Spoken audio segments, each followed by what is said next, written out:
Krishna Krishna Krishna Hare Hare Hare Rama Rama Rama Hare Hare Hare Krishna Krishna Krishna Hare Hare Hare Rama Rama Rama Hare Hare Hare Krishna Krishna Krishna Hare Hare Hare Rama Rama Rama Hare Hare Hare Krishna Krishna Krishna Hare Hare Hare Rama Rama Rama Hare Hare Hare Krishna Krishna Krishna Hare Hare Hare Rama Rama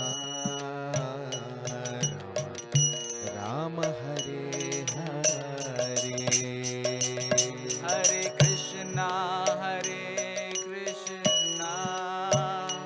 Krishna Krishna Hare Hare Hare Rama Rama Rama Hare Hare Hare Krishna Krishna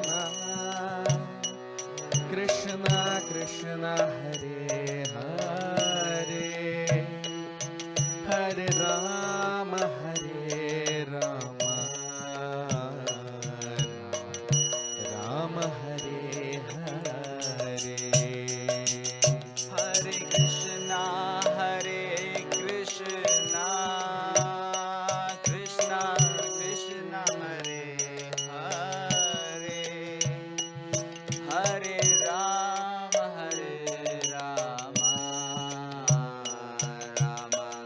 Rama Hare Hare Jaya Radha Madhava Jaya Kunja Vihari Jaya Gopi Janvallabha Jaya Girivaradhari Jai Radha Madhava Jayo Kunja Vihari Jayo Gopi Janavallabha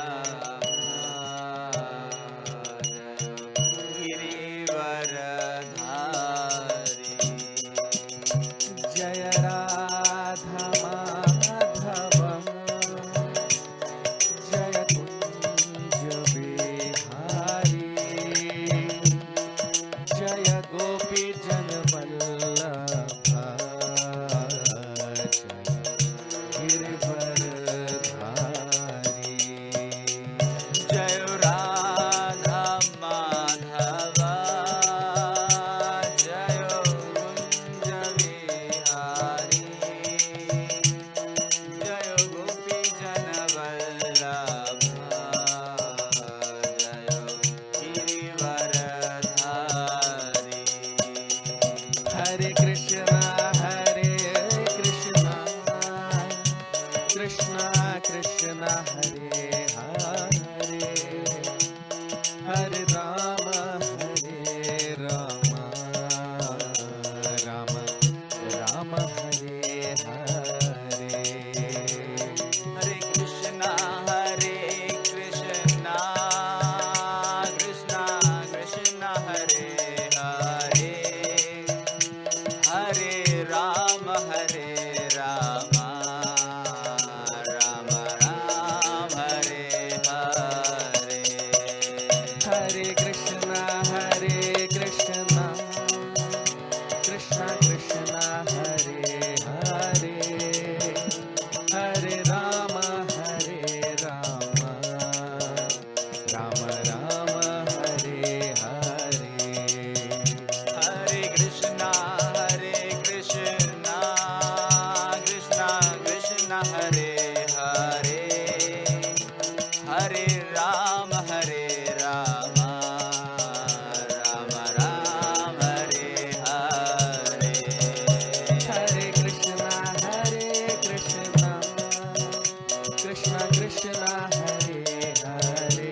Krishna Hare Krishna Krishna Krishna Hare Hare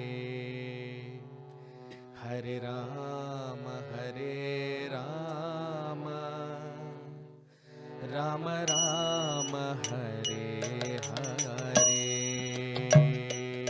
Hare Krishna, Krishna Krishna, Hare Hare, Hare Rama, Rama Rama, Hare Hare. Hare Krishna Krishna Krishna Hare Hare Hare Rama Rama Rama Hare Hare Hare Krishna, Krishna Krishna, Hare Hare, Hare Rama, Rama Rama, Hare Hare. Hare Krishna Krishna Krishna Hare Hare Hare Rama Rama Rama Hare Hare Hare Krishna, Krishna Krishna, Hare Hare, Hare Rama, Rama Rama, Hare Hare. Hare Krishna Krishna Krishna Hare Hare Hare Rama Rama Rama Hare Hare Hare Krishna, Krishna Krishna, Hare Hare, Hare Rama, Rama Rama, Hare Hare. Jaya Radha Madhava Jaya Kunja Vihari Jaya Gopi Janvallabha Jaya Girivaradhari Jai Radha Madhava, Jai Kunja Vihari, Jai Gopi Janvallabha, Girivaradhari. Jaya Radha Madhava Jaya Kunja Vihari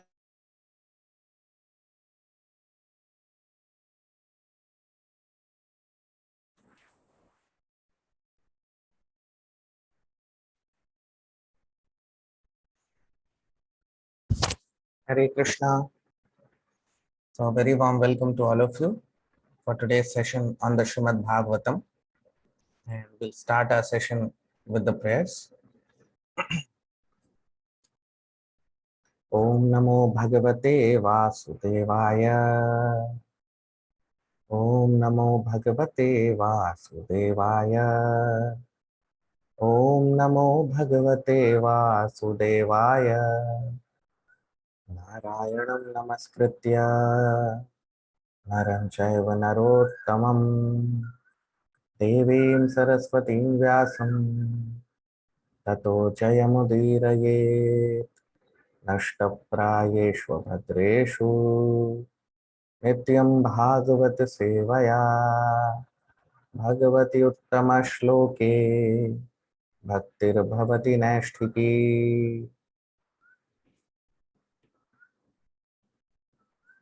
So today we are going to start a very special chapter in the Srimad Bhagavatam, in the second canto of Srimad Bhagavatam. And if you remember, in the previous chapters, we covered in the first chapter of the second canto, we covered the concept of Vishwarupa of the Lord, how every aspect of this creation is related with the Lord. That aspect in which we see the whole world and we compare the whole world with the body of the Lord.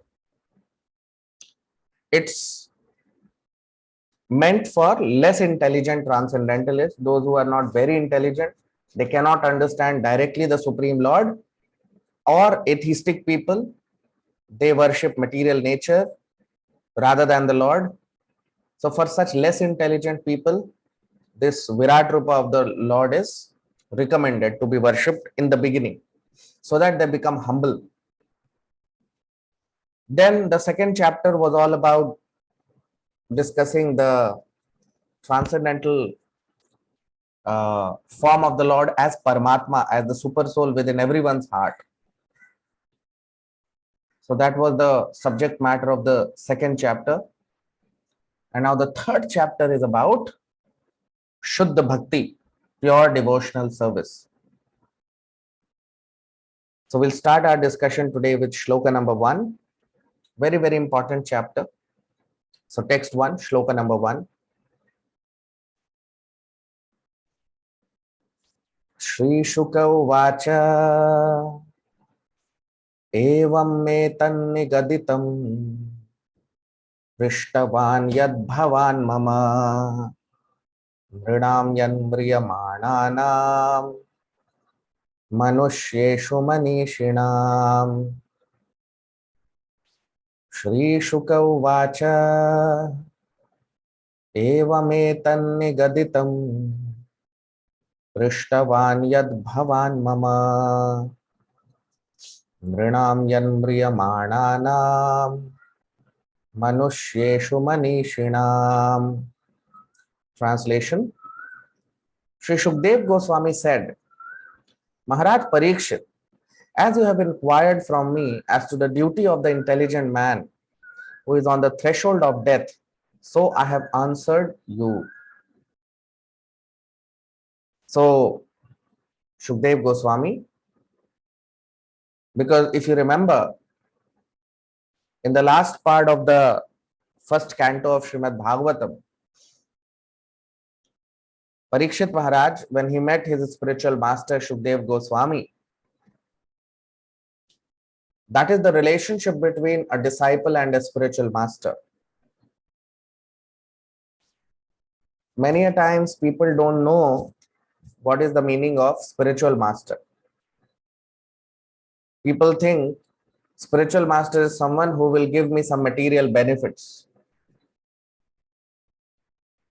But no, that is not the meaning of spiritual master. You see, that's what Shukdev Goswami is telling here.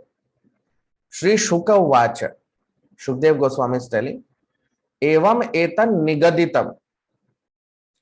Nigaditam means to answer.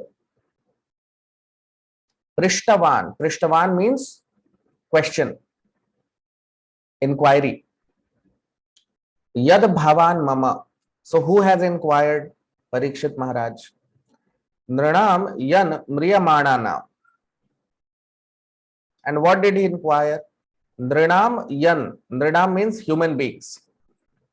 And yan mriyamanana. Mriyamanana means those who are about to die.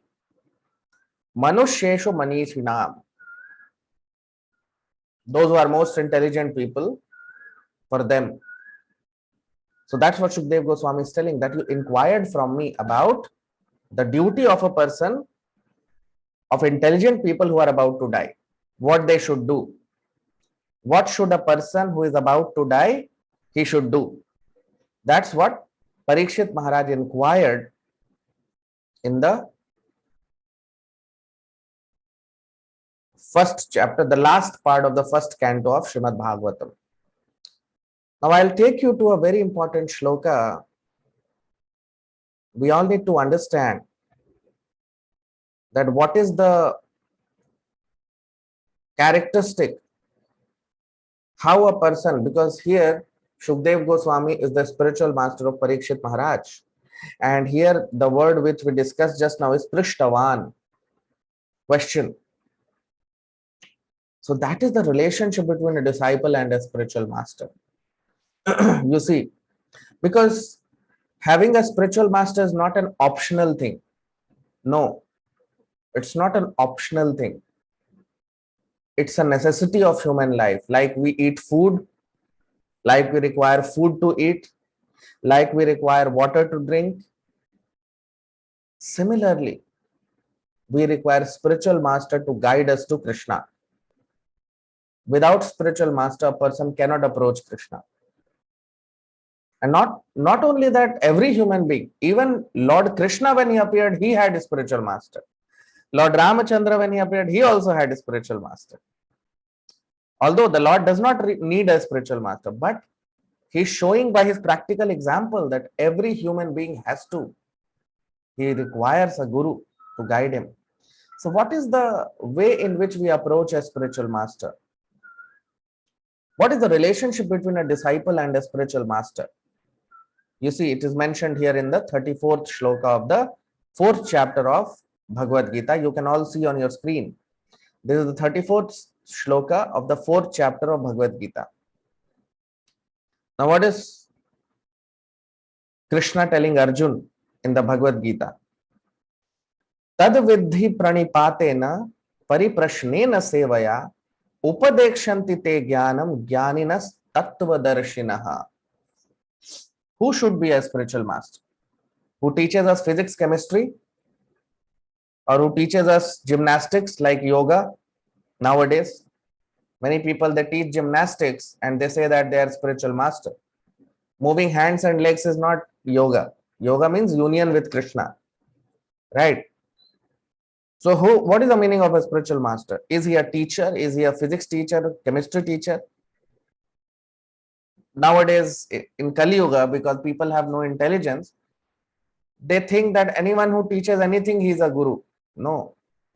Here Krishna is telling what is the meaning of spiritual master. You see, tad vidhi pranipatena pariprashnena sevaya upadekshanti te jnanam jnaninas tattvadarshinah. Tattvadarshinah. What is the meaning of tattva? Tattva means truth, absolute truth. Tattva means absolute truth. Who is the absolute truth? Krishna, the supreme absolute truth. So, the qualification for a spiritual master is that he must know Krishna. He must know the tattva of Krishna, Krishna tattva. Only he can become a spiritual master, right? Now, how a disciple should, what should be his relationship with a spiritual master? You see on your screen. Tad vidhi pranipatena. Pranipat. How to approach a guru. So the first thing is we have to pranipat. Pranipat means to bow down. We pay obeisances to spiritual master. That's what Parikshit Maharaj did when he met his guru, Shukdev Goswami, right? So first thing is we have to bow down.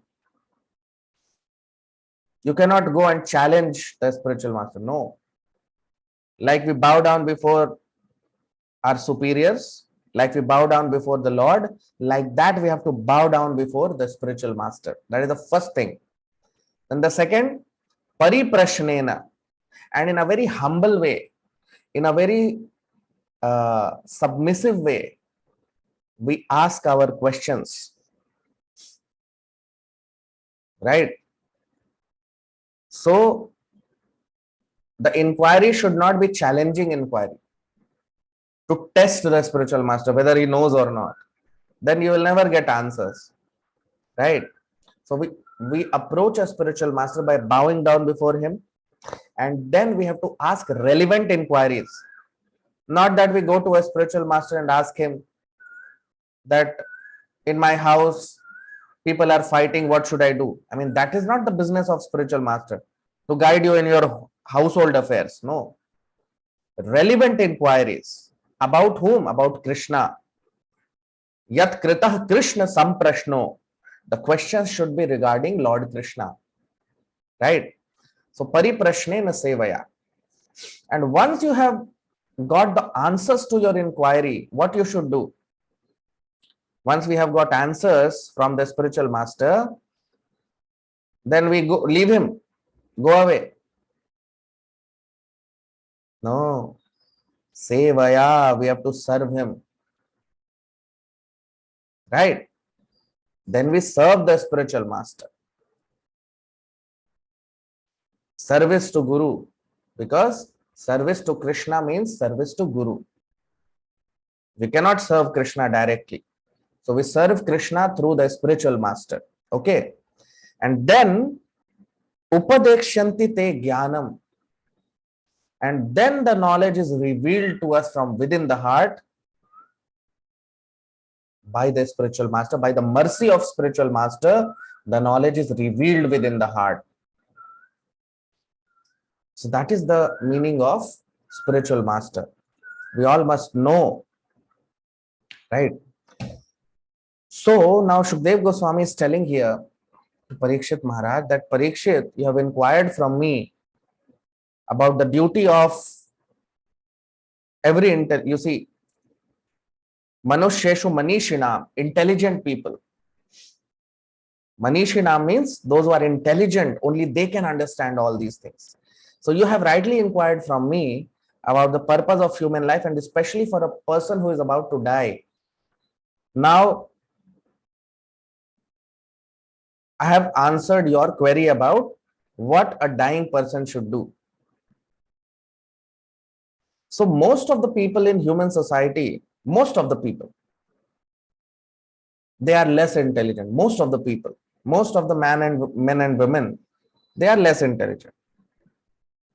They may be situated in high or low position materially, like someone may be a prime minister of India or America or Pakistan or whichever country. They may be materially high or low, but spiritually they have no understanding of why they are called as less. Why here you see the word is used Manusheshu Manishinam, because to find a really intelligent person is very, very difficult. Because what is the meaning of an intelligent person? Lord Krishna says that in the Bhagavad Gita, Manushyanam sahasreshu kaschid yatati siddhaye yatatam api siddhanam kaschin mam vetti tatvatah. In the 7th chapter, he says that it's very difficult to find a really intelligent person. Why? Because in spite of material intelligence, many people may have a lot of material intelligence, but very few people have spiritual intelligence, right? Because what is the meaning of spiritual intelligence? Spiritual intelligence means you will start to question your existence. You'll start to question, why am I suffering? Why is this material world temporary? Why I have to die one day? Why I have to keep taking birth and keep dying? Why there is suffering in this material world? These are all questions which come to intelligent people. What is the purpose of this creation? What is my condition? Why is my status in this creation? Who is God? What is my relationship with God? All these questions are intelligent inquiries. These are called Brahma Jigyasa. So very few people in this world have such an inquiry. And all of you, you are all very fortunate. Those who are attending Bhagavatam, Bhagavad Gita, They all come under that category of intelligent human beings or intelligent men and women. Right? So, Bhakti Yoga is a process of reviving that lost relationship with God. That lost relationship with Krishna can be reestablished by understanding the process of Bhakti Yoga. Right? So that is why here the word you see on your screen, the shloka, is used Manishina, intelligent human beings. And Maharaj Parikshit is such an intelligent person, and that's why his inquiries are perfect. His inquiries are perfect for everyone. And the most intelligent person, they engage in Hari Kathamritam, in hearing the katha, hearing the stories, hearing the pastimes, hearing the tattva of Lord Shri Krishna. So all the people who are engaging in hearing Hari Katha, hearing about Hari Krishna, they are the most intelligent people in the creation, not only on earth, in the whole creation. Now, six shlokas are together, so we'll cover these six shlokas now. Shloka number 2 to shloka number 7. Brahmavarchas kamastu yajeta brahmanah patim indramindriya kamastu praja kamah prajapati devi mayam tu shri kamas tejas kamo vibhavasum vasukamo vasun rudran वीर्य कामोथ वीर्यवान अन्नाद्य कामस्त्वदितिं स्वर्ग कामोदिते सुतान विश्वान देवान राज्य कामः साध्यान संसाधको विशाम आयुष कामोश्विनो देवो पुष्टि काम इलाम यजेत प्रतिष्ठा कामः पुरुषो रोदसी लोक मातरो रूपाभिकामो गंधर्वान स्त्रिकामोत्सर उर्वशीम आधिपत्य काम सर्वेषां यजेत परमेष्ठिनम यज्ञं यज्जेत यशः कामः पोष कामः प्रचेतसम विद्या कामस्तु गिरिशम दाम्पत्यार्थ उमां सतीं ब्रह्मवर्चस कामस्तु यजेत ब्रह्मणः पथिम् इंद्रमिंद्रिय कामस्तु प्रजा कामः प्रजापति देवीं मायां तु श्रीकामस् तेजस काम विभावसुम वसुकाम वसून् रुद्रान् वीर्य कामोथ वीर्यवान अन्नाद्य कामस्त्वदितिं स्वर्ग कामोदिते सुतान विश्वान देवान राज्य कामः साध्यान संसाधको विशाम आयुष कामोश्विनो देवो पुष्टि काम इलाम यजेत प्रतिष्ठा कामः पुरुषो रोदसी लोक मातरो रूपाभिकामो गंधर्वान स्त्रिकामोत्सर उर्वशीम अद आधिपत्य काम सर्वेषां यजेत परमेष्ठिनम यज्ञं यजेत यशस्कामः कोश कामः प्रचेतसम विद्या कामस्तु गिरिशम दाम्पत्यार्थ उमां सतीं.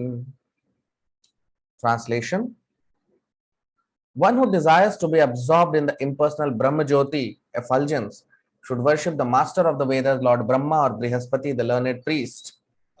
One who desires powerful sex should worship the heavenly king Indra, and one who desires good progeny should worship the great progenitors called Prajapatis.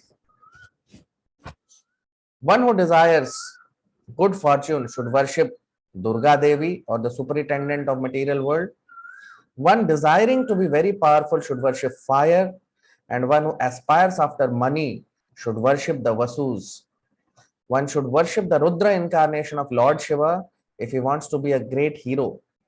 One who wants a large stock of grain should worship Aditi. One who desires a worldly kingdom should worship Vishwadev, and one who wants to be popular with the general mass of population should worship the Sadhya demigod. One who desires a long span of life should worship the demigods known as Ashwini Kumaras. And a person desiring a strongly built body should worship the earth. One who desires stabilization in his post should worship the horizon and the earth combined.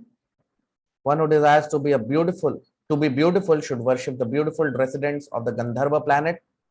And one who desires a good wife should worship the Apsaras and the Urvashi society girls of the heavenly kingdom.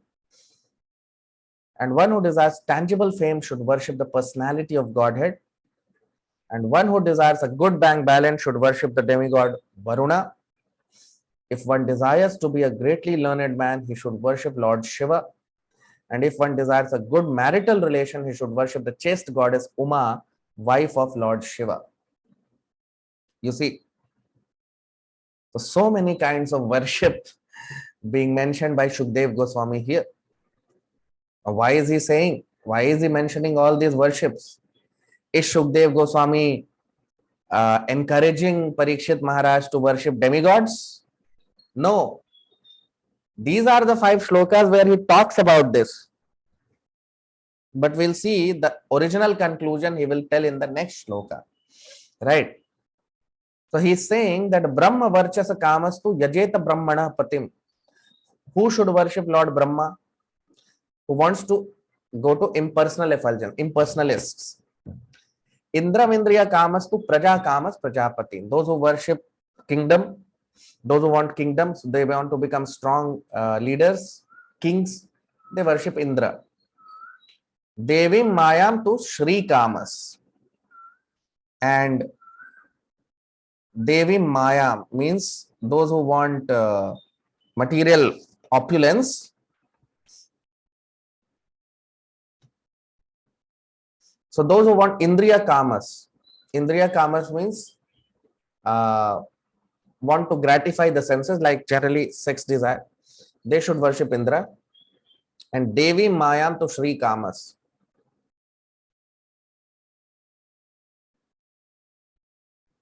We left one thing. Yeah, Praja Kama Prajapati. Prajapati means, again, Lord Brahma is the original Prajapati, but there are many Prajapatis like Manu and all these people. So those who want good progeny, they worship Prajapatis. Devi Mayam to Shri Kamas. Those who want Devi Maya means good fortune. They worship Durga Devi. Tejas Kamo Vibhavasu. And those who desire power, Tejas, they worship Vasus.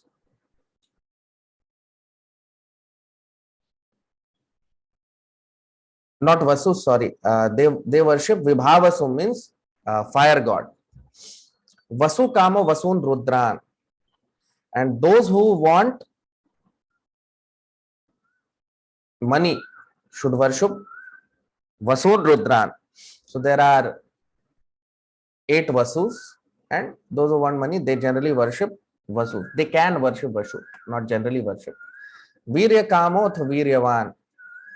And those who want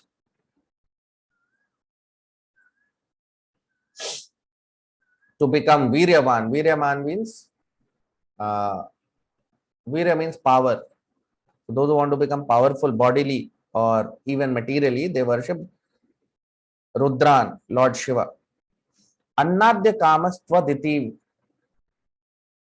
They want good stock of grains, they worship Aditi, the mother of Adityas or the mother of demigods. Swarga Kamo Dite Sutan. And those who want to go to heavenly planet, they worship Adite Sutana, the sons of Aditi, Adityas. Vishwan Devan Rajya Kama. Those who want good kingdom, they worship Vishwadeva. Sadhyam Sansadako Visham. Those who want all kinds of sansadhan. Sansadhan means they sansadhan generally means material assets if you want. Generally, long span of life, material assets, all these things they want, they worship Sadhya demigods. Ayush Kamo Shvino Deva, Ashwini Kumaras, they are god of health. So if a person wants Ayu, long life, he can worship Ashwini Kumaras. Pushti Kama Ilam Yajet. If you want good post, then you worship Mother Earth. No, Pushti Kama Ilam Yajet. So those who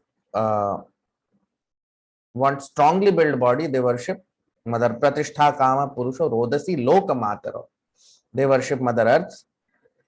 Rupa Bhikama Gandharvan. Those who want beautiful. Rupa means beauty. So those who want to become beautiful, they should worship Gandharva. Gandharvas. Again, heavenly demigods. Stri Kama Apsara Urvashi. Those who want good, beautiful wife, they worship Apsaras or Urvashi. Adhipatya Kama Sarvesham Yajeta Parameshtinam. Adhipatya Kama.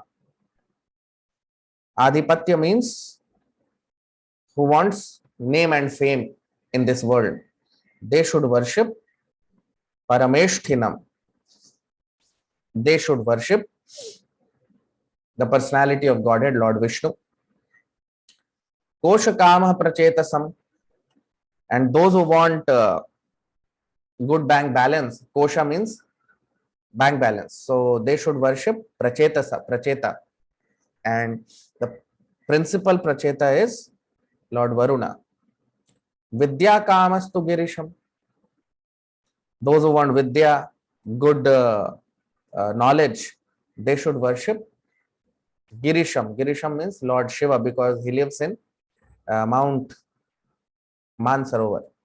And Dampatyartha Umam Satim. And one who wants good wife or husband, they should worship Mother Uma, the wife of Lord Shiva, Mother Parvati.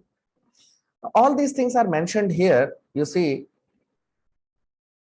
Now, that is it promoting? Is it encouraging demigod worship?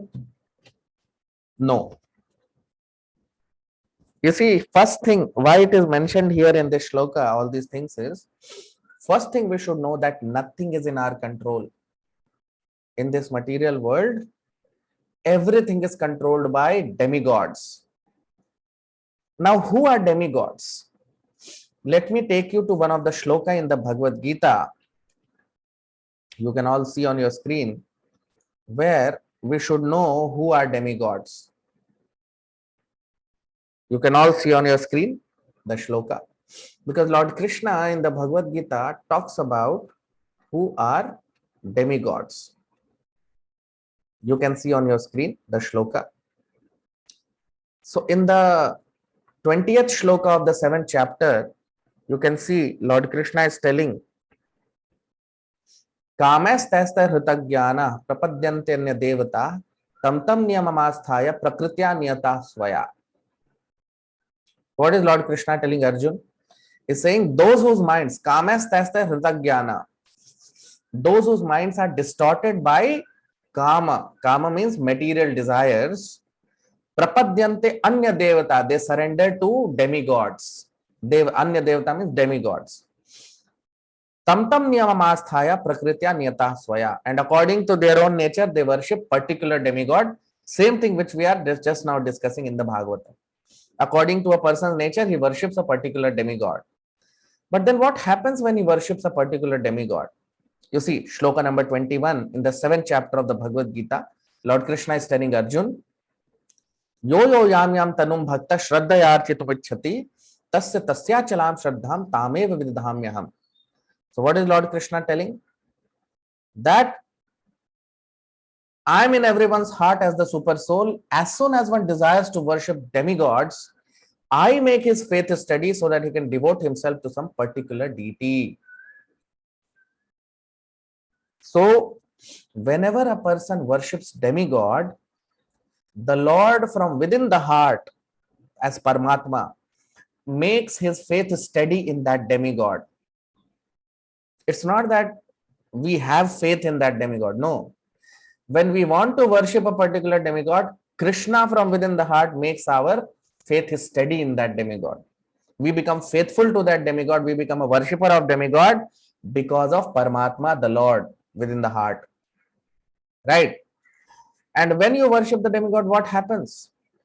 Who has increased our faith in that demigod? Krishna. Now what happens? Text 22. Sataya shraddhaya yuktas tasyaradhanamihate labhate chatah tatah kaman mayaiva vihitan hitar. So sataya shraddhaya, with that shraddha, with that faith which Krishna has increased, endowed with such a faith, he seeks favors of a particular demigod and obtains his desires. But in actuality, these benefits are bestowed by me alone. You see? So endowed with faith, endowed with such a faith, a person worships a particular demigod. And who has increased that faith? Krishna within the heart. Within the heart, he increases our faith. And then we worship a particular demigod.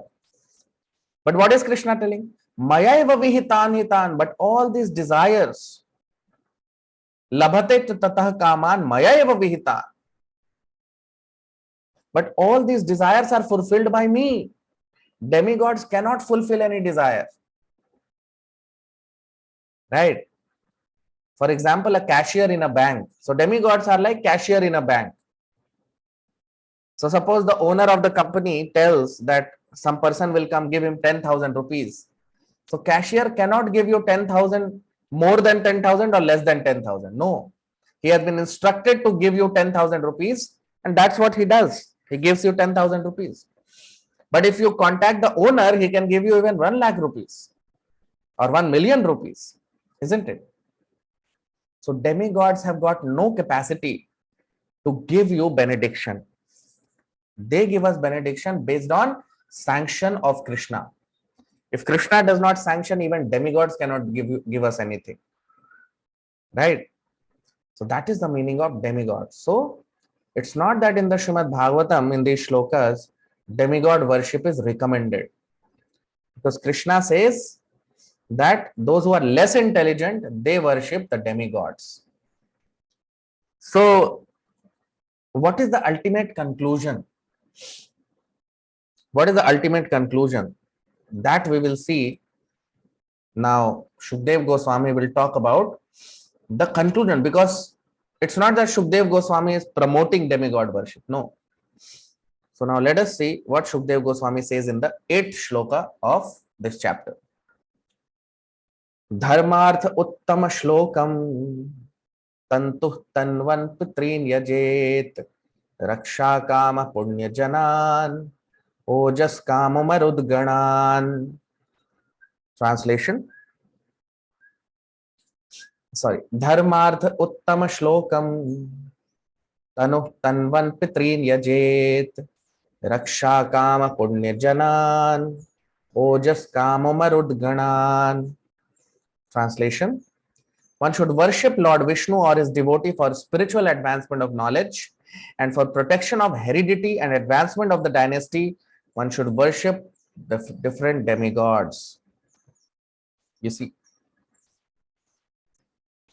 So what is Shukdev Goswami now telling here? Dharma artha uttam shlokam tantuh tanvan pitrin yajet. So he is telling Shukdev Goswami that if you want dharma artha, means you want to attain knowledge about dharma, whom you should worship? Uttam shlokam. Uttam shlok means Krishna, or his devotee is also sometimes called as Uttam shloka. So we can worship either Lord Vishnu or Krishna or his devotee. Then we attain dharma artha. We attain knowledge about dharma. Tantuh tanvan. Tantuh tanvan means for good offspring or protection of our heredity or our progeny. We worship Pitrin. Pitrin means we worship heavenly forefathers. Raksha Kama Punya Janan, Ojas Kama Marudgana. And if one wants the dynasty to increase, then he worships different demigods. So these are different kinds of worships recommended. I mean, not recommended, but why it is not recommended, we'll see in the next shloka. But all these different kinds of worship people do because their minds have material desires. So it's not that these worships are promoted here. No. Why it is not promoted here? We'll see in the next shloka, the 9th shloka. Now, text 9, shloka number 9. Rajya kamo manun devan nritim tvabhicharan yajet kamo kamo yajet somam akamah purusham param. Rajya kamo manun devan nritam tvabhicharan yajet kamo kamo yajet somam akamah purusham param. Translation: one who desires domination over a kingdom or an empire should worship the Manus. One who desires victory over an enemy should worship the demons. And one who desires sense gratification should worship the moon. But one who desires nothing of material enjoyment should worship the Supreme Personality of Godhead. Now you see what is mentioned here. Rajya Kamo Manun Devan. Rajya Kamo. If a person wants good kingdom, he worships Manus. Nirritim Tvabhicharanyajit. And one who wants victory over his enemies, he should worship Kama Kama. Demigods, different demigods, because they satisfy material desires. So generally they worship Kama Kamo Yajut Somam. So Nirritim means demons or demonic people. So in the heavenly planets, there is a planet of demons also. So they worship demons, those who want victory over enemy. Kama Kamo Yajet Somam. And those who want to satisfy their material desires, they worship Soma. Soma means moon god, Chandra. Akamaha Purusham Param. But one who has no material desires, whom does he worship? Purusham Param. Param Purusha. And who is Param Purusha? Krishna. So a liberated one who wants liberation, he should worship Lord Krishna or Vishnu. So those who are liberated, they are not interested in all these material desires. You see, that's what Shukdev Goswami is concluding. That those who are interested in liberation, they are not interested in all these material desires. What will happen if you get a good kingdom, good wife, good husband, all these things? What is the use? Ultimately, we have to one day die. Nothing will go with us. So there is no point in worshipping demigods. It's useless, waste of time. And anyway, when you worship Krishna, all the demigods are automatically worshipped. So there is no need of worshipping demigods. And now Shukdev Goswami, one of the most important shloka of Srimad Bhagavatam, will cover the next shloka. The next shloka is one of the most important shloka of Bhagavatam, and we'll cover it in the next session. So as of now, we'll stop here. We'll continue our discussion in the next session. You can like the video, comment on the video. Thank you very much. Hare Krishna.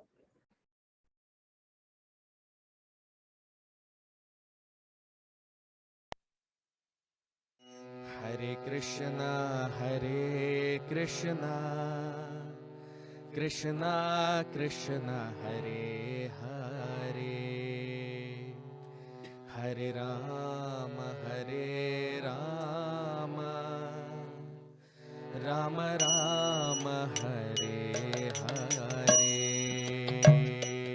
Hare Krishna, Krishna Krishna, Hare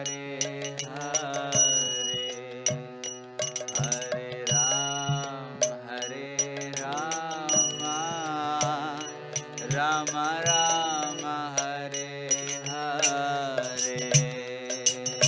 Hare Krishna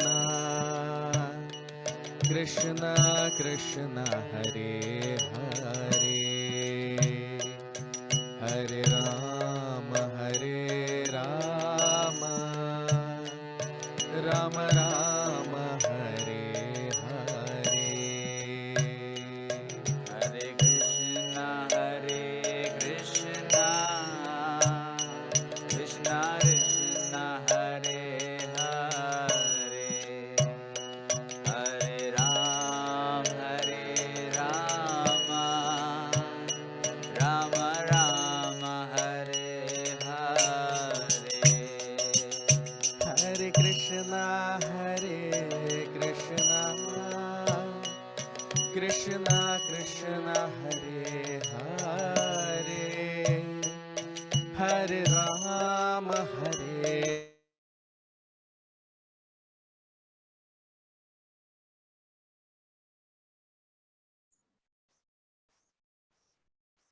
हरे कृष्णा। आप सबका बहुत बहुत स्वागत आज के भागवत के सत्र में। और प्रार्थना के साथ अपने सत्र को प्रारंभ करेंगे। ओम नमो भगवते वासुदेवाय। ओम नमो भगवते वासुदेवाय। ओम नमो भगवते वासुदेवाय। नारायणं नमस्कृत्य नरं चैव नरोत्तमं देवीं सरस्वतीं व्यासं ततो जयमुदीरयेत्। नष्टप्रायेषु भद्रेषु नित्यं भागवत सेवया भगवति उत्तम श्लोके भक्तिर्भवति नैष्ठिकी।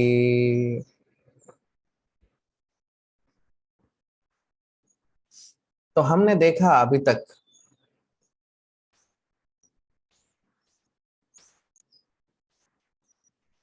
क्योंकि आज हम बहुत ही महत्वपूर्ण तीसरा अध्याय प्रारंभ करने जा रहे हैं दूसरे स्कंद का भागवत के।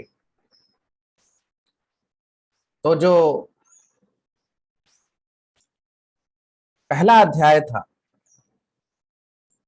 हमने उसमें देखा कि क्योंकि उससे पहले परीक्षित महाराज ने सुखदेव गोस्वामी से प्रश्न किया है कि सभी जीवों का भला कैसे होगा, और विशेषतः जो कम बुद्धि वाले लोग हैं जिनकी बुद्धि उतनी अच्छी काम नहीं करती, तो उनके लिए हमने देखा पहले अध्याय में सुखदेव गोस्वामी बता रहे हैं कि जो नास्तिक लोग हैं, जो कम बुद्धि वाले हैं, उनके लिए उन्होंने बताया कि उनको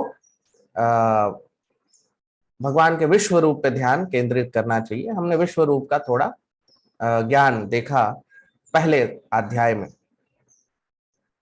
वो उनके लिए है जो लोग कम बुद्धि वाले हैं, क्योंकि वो सीधा भगवान को नहीं समझ सकते, तो उनके लिए वो पहली सीढ़ी बताई गई। फिर उसके बाद दूसरा अध्याय जो था उसमें हमने योगियों के लिए देखा कि जो परमात्मा स्वरूप भगवान को अपने हृदय में उनका ध्यान करते हैं, उनको देखते हैं, उनका हमने दूसरे अध्याय में देखा। अब ये जो अध्याय है बहुत ही महत्वपूर्ण है, क्योंकि इसमें हम देखेंगे सुखदेव गोस्वामी अब बता रहे हैं शुद्ध भक्ति के बारे में। शुद्ध भक्ति क्या होती है, तो अपनी चर्चा को हम पहले श्लोक से प्रारंभ करेंगे। तीसरे अध्याय बहुत ही महत्वपूर्ण अध्याय है। इसका पहला श्लोक। श्री शुक उवाच नृणां यन्म्रियमाणानां मनुष्येषु मनीषिणाम् एवमेतद् निगदितं पृष्टवान् यद्भवान् मम। श्रीशुक उवाच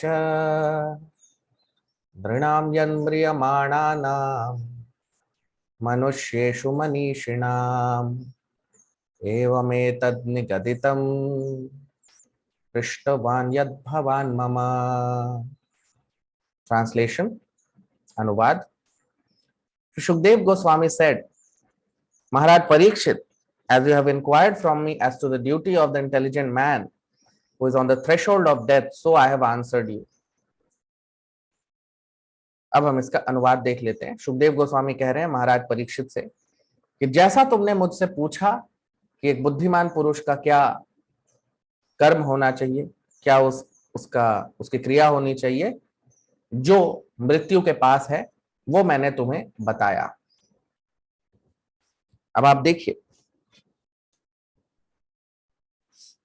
इस श्लोक में सुखदेव गोस्वामी कह रहे हैं कि नृणाम, श्री शुक उवाच, सुखदेव गोस्वामी कह रहे हैं कि एवं एतद निगदितम, एवं एतद निगदितम, कि निगदितम मतलब मैंने उत्तर दिया, पृष्ठवान यद भवान ममा, पृष्ठवान मतलब तुमने जो सवाल किया उसका मैंने उत्तर दिया, नृणाम यन म्रियमाणाना, कि वो नृणाम मतलब जो मनुष्य हैं, यन म्रियमाणा नाम जिनकी मृत्यु होने वाली है, मनुष्येषु मनीषी नाम, और उसमें जो बुद्धिमान लोग हैं उनके लिए क्या कर्म है वो मैंने तुम्हें बताया। तो पृष्ठवान, पृष्ठवान मतलब सवाल करना, प्रश्न। तो ये गुरु शिष्य का संबंध होता है, ये गुरु शिष्य का यही संबंध है। नहीं तो मुख्यतः कई लोगों को लगता है गुरु का मतलब जो फिजिक्स सिखाता है, केमिस्ट्री सिखाता है, अंग्रेजी सिखाता है, हिंदी सिखाता है, वो लोग उसको कहते हैं गुरु। नहीं, गुरु का मतलब ये नहीं होता। गुरु का मतलब क्या होता है वो आप देखिए, भगवान भगवत गीता के 4थे अध्याय के 34वें श्लोक में बता रहे हैं कि गुरु का अर्थ क्या होता है, गुरु शिष्य का जो संबंध होता है वो क्या होता है। क्योंकि भौतिक ज्ञान तो देने वाले बहुत लोग हैं, फिजिक्स सिखाना, केमिस्ट्री सिखाना, इंग्लिश सिखाना, हिंदी सिखाना, आजकल तो लोग योगा के नाम पे हाथ पैर ऊपर करना भी सिखाते हैं। तो क्या वो गुरु हो गए? नहीं। देखते हैं भगवान क्या बताते हैं, गुरु का क्या मतलब होता है। तो भगवत गीता के 4थे अध्याय के 34वें श्लोक में भगवान बता रहे हैं, क्या बता रहे हैं, तद विद्धि प्रणिपातेन परिप्रश्नेन सेवया उपदेक्षन्ति ते ज्ञानम ज्ञानिनस् तत्वदर्शिनः। तो जिस तरह से हमें खाने की आवश्यकता होती है, बिना खाने के हम नहीं जी सकते, जिस तरह से बिना जल के हम मनुष्य जीवन मुश्किल है, उसी तरह से बिना गुरु के भी मनुष्य जीवन का कोई आधार नहीं। और इसीलिए आप देखिए स्वयं भगवान भी जब आते हैं तो वो भी गुरु, उनके भी गुरु होते हैं। भगवान कृष्ण आए तो उनके गुरु सांदीपनी मुनि, भगवान राम आए उनके गुरु भी वशिष्ठ ऋषि। तो यहां तक कि जब भगवान आते हैं तो उनके भी गुरु हैं।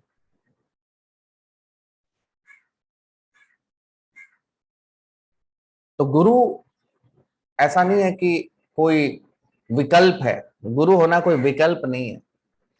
गुरु तो मनुष्य जीवन में ही, भाई जानवरों के गुरु थोड़ी हो सकते, मनुष्य जीवन में गुरु होना ही है। गुरु के बिना हम मनुष्य जीवन की सफलता पा ही नहीं सकते।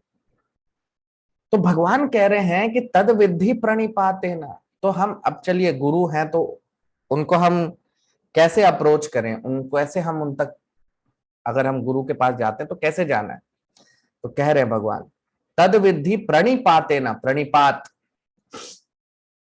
प्रणिपात का मतलब होता है नमन करना, उनके आगे झुकना। जिस तरह हम भगवान के आगे झुकते हैं वैसे गुरु के आगे भी नमन करके, झुक के, सीना चौड़ा करके गुरु के आगे नहीं जाते, तो झुक के जाते हैं। प्रणिपातेन परिप्रश्नेन, और फिर हम अपने सवाल कर सकते हैं। और सवाल गुरु से जब हम करते हैं तो ऐसा नहीं कि हम कोई द्वंद्व कर रहे हैं, नहीं, चैलेंज नहीं कर रहे, हम बड़े ही विनम्र भाव से सवाल करते हैं। तो उसे कहते हैं परिप्रश्नेन, मतलब बड़े विनम्र भाव से अपना सवाल करना, क्योंकि द्वंद्व से हमें कभी जवाब मिलेगा नहीं, गुरु से तो देंगे ही नहीं। तो परिप्रश्नेन और सेवया, और जब हम सवाल करेंगे तो हमारे सवालों का जवाब मिलेगा, प्रश्नों के उत्तर मिलेंगे, तो उसके बाद क्या करना है? हो गया अभी खत्म? नहीं, सेवया, सेवा करनी है, गुरु की सेवा करनी होती है, क्योंकि भगवान की सेवा हम गुरु के माध्यम से करते हैं। भगवान की सेवा हम सीधे भगवान की सेवा नहीं कर सकते, गुरु के माध्यम से भगवान की सेवा होती है। और जब सेवा करेंगे तो क्या होगा? उपदेक्षन्ति ते ज्ञानम ज्ञानिनस् तत्वदर्शिनः, तब हमें ज्ञान हमारे हृदय में प्रज्वलित होगा, तब हमें ज्ञान मिलता है जब हम गुरु की सेवा करते हैं। और गुरु कौन होना चाहिए? किसी को भी बना ले गुरु, कोई भी बन सकता है? नहीं। अब देखिए, ज्ञानिनस् तत्वदर्शिनः, कौन बन सकता है गुरु? गुरु का ओहदा किसको दिया जा सकता है? तो कह रहे हैं तत्वदर्शिनः, जिसको तत्व का दर्शन है, यानी जो तत्व को जानता है। तत्व मतलब परम सत्य, तत्व मतलब सत्य, और परम सत्य, तत्व मतलब परम सत्य। तो परम सत्य कौन है? भगवान कृष्ण। यही कृष्ण तत्ववेत्ता, जो कृष्ण तत्व का जिसको ज्ञान है, उसे गुरु कहते हैं, वही गुरु बन सकता है। तो जो तत्वदर्शिना है, जो जिन्हें कृष्ण का तत्व पता है, जो कृष्ण तत्व वेत्ता है, वो गुरु होते हैं। और जब हम उनको इस तरह से हम अप्रोच करते हैं, इस तरह से उनके पास जाते हैं, प्रणिपात, परिप्रश्न और फिर सेवा, इससे ज्ञान हमें प्रकाशित होता है। तो यहां पे श्लोक में वही सुखदेव गोस्वामी कह रहे हैं कि हे परीक्षित, तुमने मुझसे प्रश्न किए, और परीक्षित महाराज के भी प्रश्न बड़े विनम्र भाव से और दंडवत करके, उन्होंने प्रणाम करके फिर उनको सवाल किए। तो वही सुखदेव गोस्वामी कह रहे हैं कि मनुष्येषु मनीषिणाम। तो यहाँ पे जो मनीषिणाम शब्द है, ये बहुत महत्वपूर्ण है, कि मुख्यतः हम देखते हैं कि मनुष्य योनि में मुख्यतः जो लोग हैं वो सब कम बुद्धिमान होते हैं, क्योंकि बुद्धिमान पुरुष का मतलब क्या होता है? जो भगवान भगवत गीता में बता रहे हैं कि बुद्धिमान पुरुष कौन है? जो इस भौतिक जगत में उसका जो वास है, उसके प्रति सवाल करता है, उसे कहते हैं ब्रह्म जिज्ञासा, जिसे ब्रह्म जिज्ञासा है। भगवान भगवत गीता में बताते हैं कि ब्रह्म जिज्ञासा क्या होती है।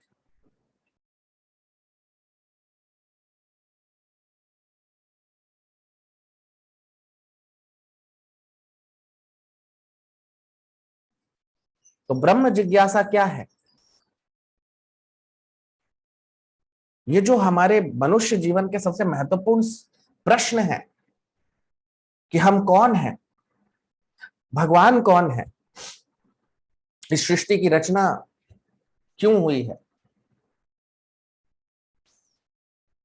हमारा भगवान से क्या संबंध है, मुझे मृत्यु को क्यों होगी मेरी, क्यों दुख आते हैं, क्यों इस सृष्टि में दुखों का दर्शन होता है। ये सारे सवाल, ये बुद्धिमान लोगों के सवाल। तो मुख्यतः लोग भौतिक जीवन में फंसे हुए हैं, और उनके मन में कभी ये सवाल ही नहीं आता कि ये जीवन का लक्ष्य क्या है, मनुष्य जीवन क्यों हुआ मिला है। और इसीलिए सुखदेव गोस्वामी यहाँ पे मनीषिणाम शब्द का प्रयोग कर रहे हैं। तो भक्ति योग जो मार्ग है, वो भगवान से हमारा जो रिश्ता है उसे वापस स्थापित करने के मार्ग को ही भक्ति योग कहते हैं। और क्योंकि मुख्यतः लोग बुद्धिमान नहीं होते और इसीलिए वो मुख्यतः मनुष्य जीवन के लक्ष्य को भी नहीं समझ पाते।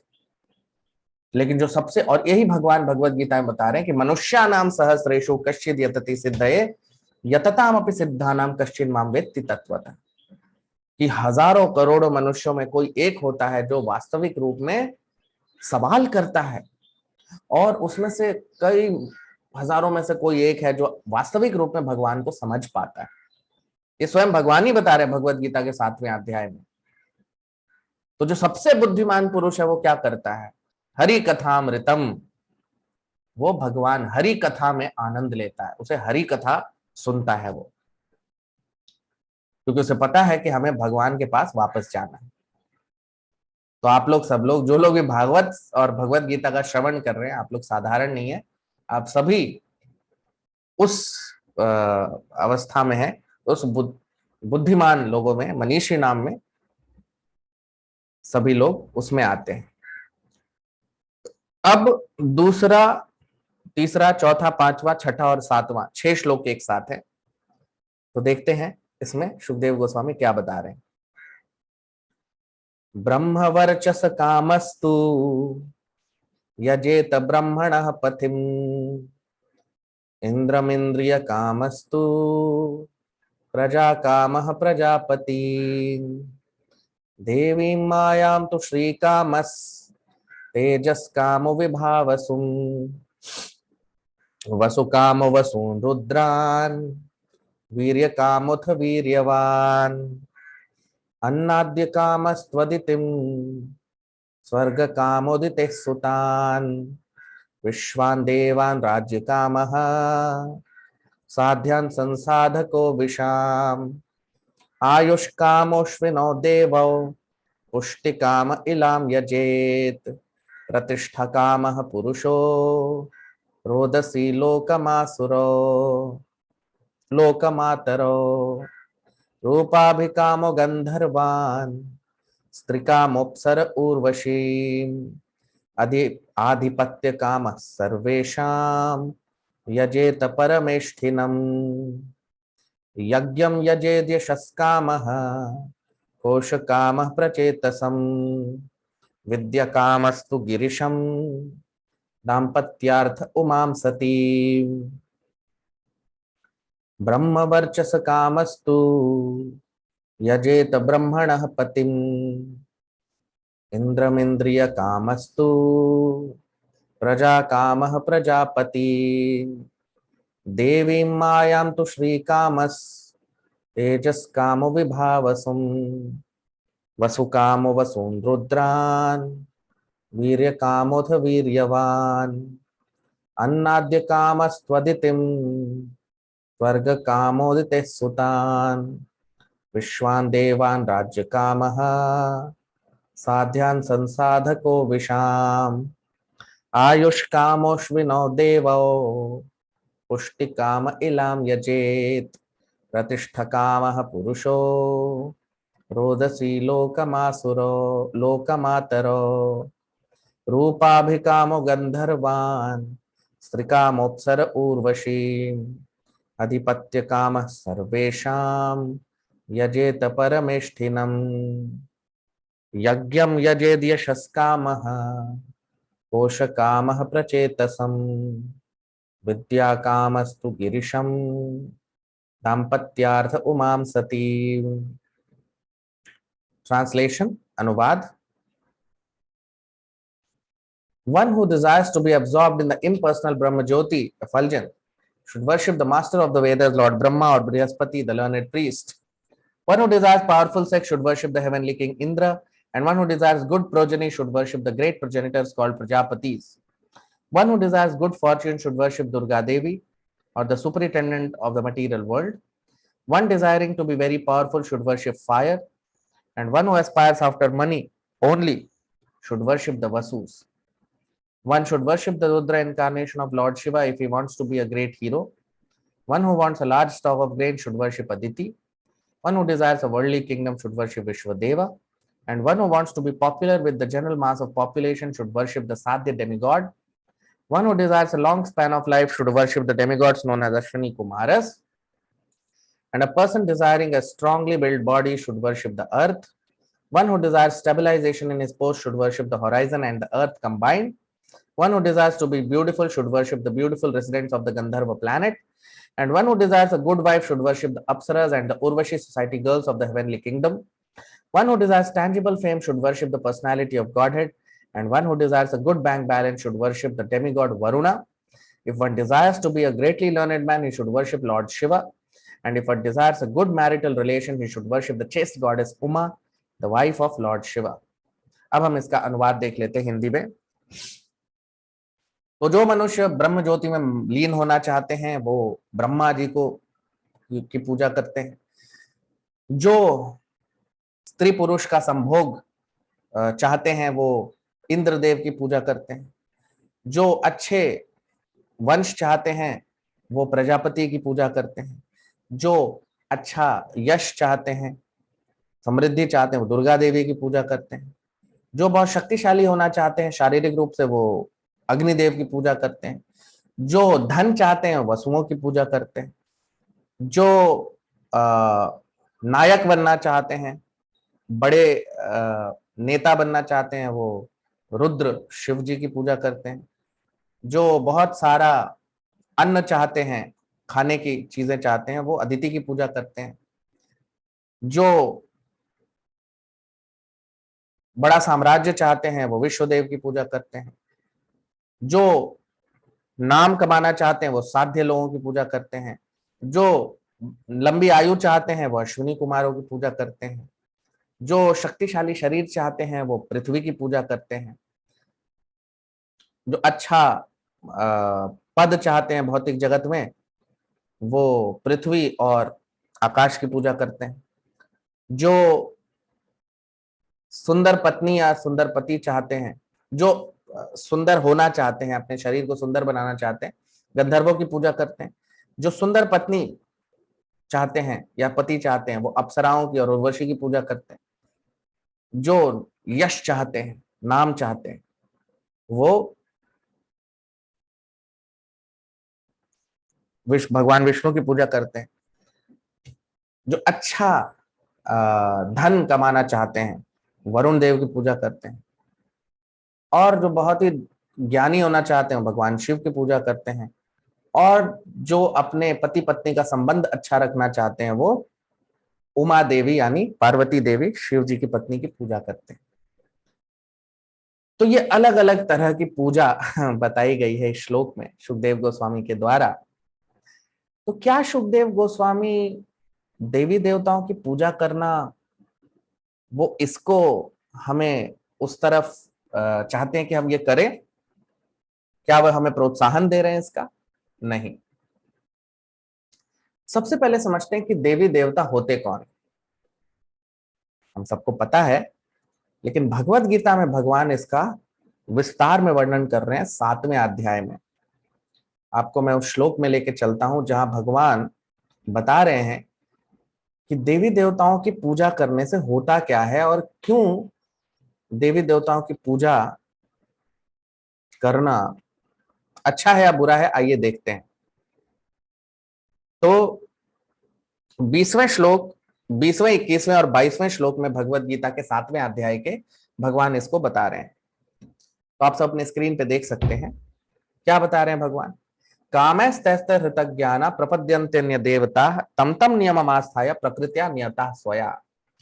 तो भगवान कह रहे हैं भगवत गीता में कि कामैस्तैस्त हृतज्ञाना, हृत अज्ञान, अज्ञान, जिनके पास ज्ञान नहीं है और काम, काम यानी इंद्रिय तृप्ति के कारण जिनका मन जो है, जिनकी बुद्धि जो हर ली गई है, उनका अपहरण हो गया है, प्रपद्यन्ते अन्य देवता, वो दूसरे देवताओं को समर्पित होते हैं। प्रपद्यन्ते मतलब वो उनपे समर्पित हो जाते हैं। और फिर कह रहे हैं तमतम नियममास्थाय प्रकृत्या नियता स्वया, और वो अपनी प्रकृति के अनुसार उन देवी देवताओं की पूजा करते हैं। ठीक है।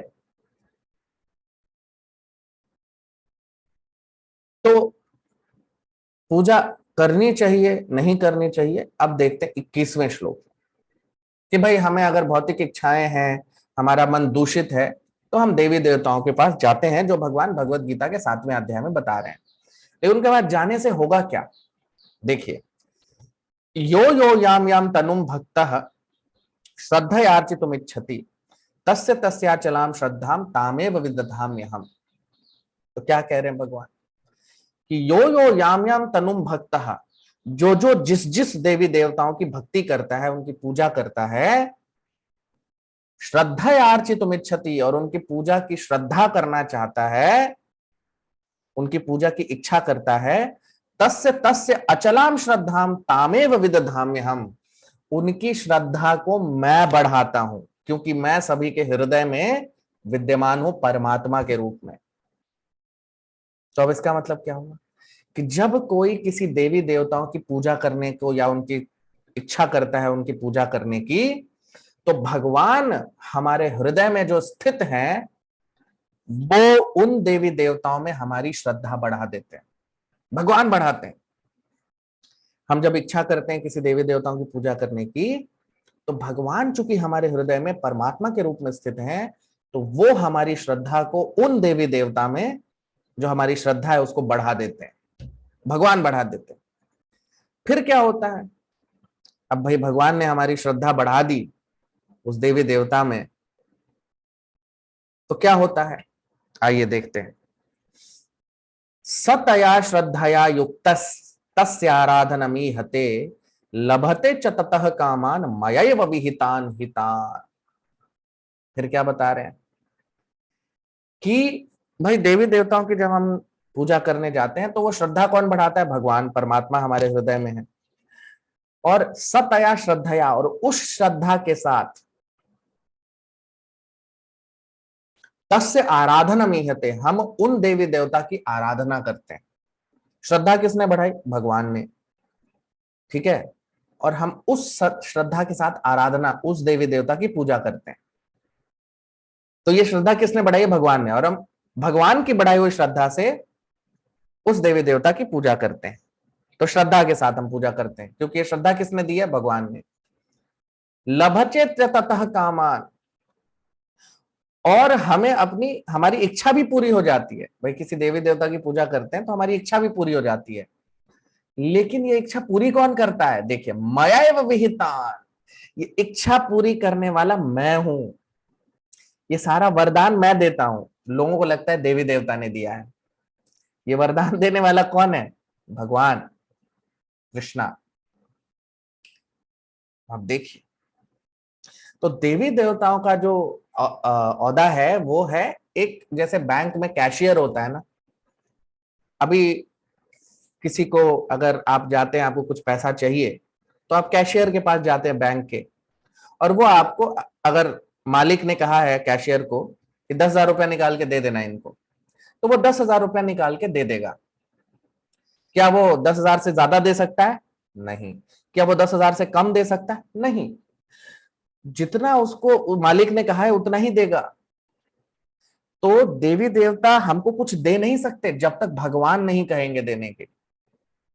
भगवान का उस पे हस्ताक्षर होगा, तभी हमें कुछ मिल सकता है देवी देवता से, नहीं तो हमें नहीं मिलेगा। तो इसीलिए जो बुद्धिमान लोग होते हैं वो भगवान की पूजा करते हैं। कैशियर को खुश करके क्या होगा? वो तो उतना ही दे सकता है जो उसको कहा गया है। तो देवी देवता ये लोग हैं, ये भगवान के द्वारा बनाए हुए अलग अलग एजेंट्स हैं, जो हमको हमारी इच्छाओं को पूरा करते हैं। लेकिन इच्छाओं को पूरा करने के लिए हमें उनकी पूजा करने की आवश्यकता नहीं है। भगवान की पूजा करेंगे तो सारे देवी देवता अपने आप खुश हो जाते हैं। ये भगवत गीता का सार है, ठीक है। तो अब हम वापस आते हैं। तो क्या सुखदेव गोस्वामी यहाँ पे इस श्लोक में हमें कह रहे हैं कि देवी देवता की पूजा करनी चाहिए? नहीं। इसका निचोड़ हम देखेंगे अगले श्लोकों में, जहां पे सुखदेव गोस्वामी हमें कह रहे हैं कि हमें जरूरत ही नहीं है। यहाँ पे तो वो बता रहे हैं कि लोग ऐसा काम करते हैं, लोग देवी देवताओं की पूजा करते हैं जब उन्हें भौतिक इच्छाएं होती हैं, है ना। तो सुखदेव गोस्वामी यहाँ पे परीक्षित महाराज को जो ज्ञान दे रहे हैं, उसका कारण ये है कि वो बता रहे हैं कि इस तरह से लोग पूजा करते हैं, और कई जगह वेदों में भी इस तरह के तत्वों को बताया गया है कि आप ये चाहते हो तो इसकी पूजा करो।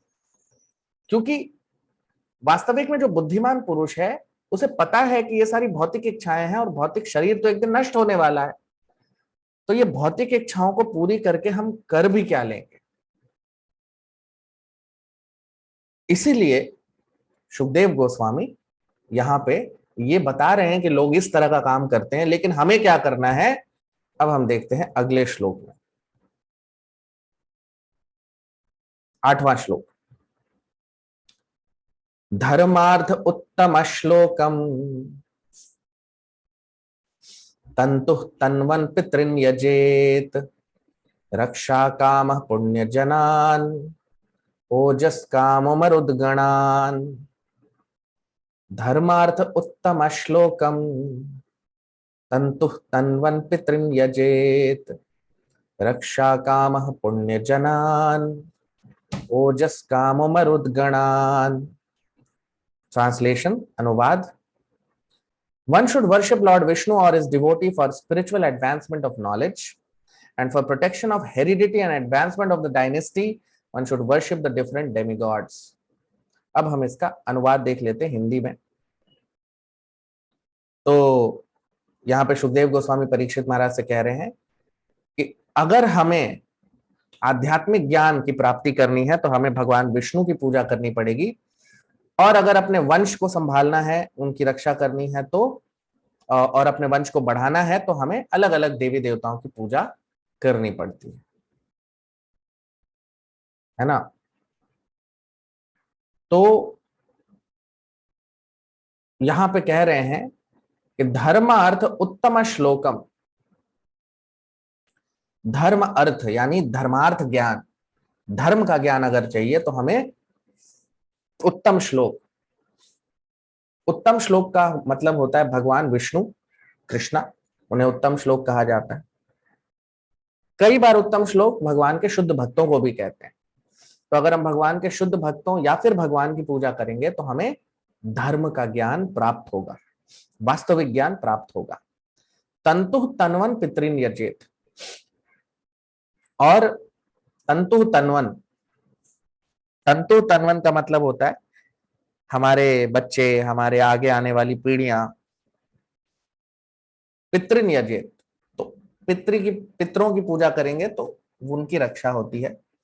रक्षा काम पुण्य जना ओजस कामो मरुद्गणा। अलग अलग देवी देवताओं की हम पूजा करेंगे तो हमारे आगे आने वाले वंशज और उनके वंश को बढ़ाना, इस सब के लिए अलग अलग देवी देवताओं की पूजा बताई गई है। तो धर्मार्थ ज्ञानम, अब यहां पे देखिए कह रहे हैं कि धर्म का ज्ञान अगर प्राप्त करना है, वास्तविक ज्ञान अगर हमें चाहिए तो हमें भगवान की पूजा, भगवान विष्णु की पूजा करनी पड़ेगी। और अब सुखदेव गोस्वामी अगले श्लोक में इसका निवारण दे रहे हैं, क्योंकि आप कितने लोगों की पूजा करेंगे। तो क्या हमें सुखदेव गोस्वामी प्रोत्साहन दे रहे हैं कि देवी देवताओं की पूजा करनी चाहिए? नहीं, अब वो बताएंगे इस श्लोक में और अगले श्लोक में कि वास्तविक रूप में हमें किसकी पूजा करनी। देखिए 9वां श्लोक। राज्य काम मनून देवान निर्ऋतिम त्वभिचरन् यजेत काम कामो यजेत सोमम अकामः पुरुषं परम। राज्य कामो मनून देवान निर्ऋतिम त्वभिचरन् यजेत काम कामो यजेत सोमम कामः पुरुष अकामः पुरुषं परम। ट्रांसलेशन, अनुवाद। One who desires domination over a kingdom or an empire should worship the Manus. One who desires victory over an enemy should worship the demons. And one who desires sense gratification should worship the moon. But one who desires nothing of material enjoyment should worship the supreme personality of Godhead. अब हम इसका अनुवाद देख लेते हैं हिंदी में कि जो राज्य चाहता है, बड़ा साम्राज्य चाहता है, वो मनु की पूजा करते हैं। जो अपने शत्रुओं पे विजय चाहता है वो राक्षसों और दानवों की पूजा करते हैं, और जो इंद्रिय तृप्ति चाहता है वो चंद्र की पूजा करते हैं। लेकिन जो मुक्ति चाहता है, जो मोक्ष चाहता है, उसे परम पुरुषोत्तम भगवान की पूजा करनी चाहिए। अब आप देखिए, यहां पे सुखदेव गोस्वामी ने निष्कर्ष दे दिया है। कह रहे हैं कि राज्य कामो मनून देवान, राज्य चाहिए तो मनु की पूजा करो। निर्ऋतिम तो अभिचरण यजेत, अपने शत्रुओं पे विजय चाहिए तो निर्ऋतिम यानी दानवों और राक्षसों की पूजा कर सकते हैं। काम कामो यजेत सोमम, अगर अपनी इंद्रिय तृप्ति करवानी है, काम वासना को पूरा करना है तो सोम यानी चंद्रदेव की पूजा। लेकिन अकाम, जिसकी कोई इच्छा नहीं है, जिसे मोक्ष चाहिए, जिसे भगवान के धाम वापस जाना है, उसे पुरुषम परम, उसे परम पुरुष भगवान कृष्ण की पूजा करनी पड़ेगी। अब आप देखिए, ये देवी देवताओं की पूजा करके क्या होगा। ठीक है, हमें बड़ा राज्य मिल जाएगा, पति पत्नी बड़ा मिल जाएगा, हो सकता है वंश, लेकिन ये सब तो छोड़ के जाना है ना, कोई साथ में तो जाना नहीं है हमारे। धन हो, पैसा हो, रुपया हो, कुछ भी हो, पृथ्वी पे हमारा साम्राज्य, कुछ भी साथ नहीं जाएगा, सब कुछ यहीं रह जाना है कि नहीं। तो ये सब इकट्ठा करके होगा क्या? कुछ नहीं। क्या मिलेगा जीवन में? कुछ नहीं। जाना तो भगवान के धाम ही है ना अंततः।